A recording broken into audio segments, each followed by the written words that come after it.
So what's up mga kalapatids, ayan, welcome back dito sa ating YouTube channel.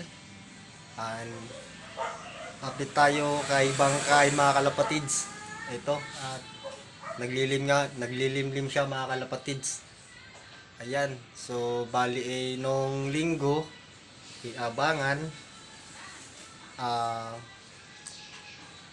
hinabol natin siya sa training mga kalapatids, no, is WRPC mga kalapatids. Ayan, hinabol natin siya training. So binitawan yung ibon natin sa Lopez, Quezon, binaba ng Lopez, Quezon kasi medyo masamang panahon sa Buena Vista, Quezon, kaya binaba ng Lopez ang bitaw ng mga ibon natin mga kalapatids. So ito nga si Bangkain ay binitawan natin yan sa Manggahan. And then, rekta na agad sampa sa truck mga kalapatids, no? So, ang galing ng ibon mga kalapatids, umuwi siya, no? So, kasi wala ako dito sa bahay, umuwi ako ng Naik mga kalapatids, no? Umuwi ako ng Naik. Sabi ni Papa, hapon na siya umuwi, no? Hindi na masama sa first time na nilipad niya na malayo mga kalapatids, no? Nasa 100 plus kilometer na yun.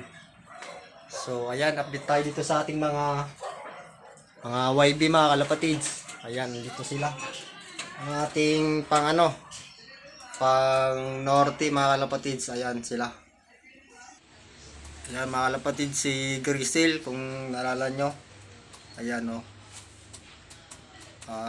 Kulang-kulang yung pakpak niya kasi naglogon siya mga kalapatids, no. Ayan, ililipad ulit natin yan sa norte mga kalapatids. Bali, isang seat na hindi R5.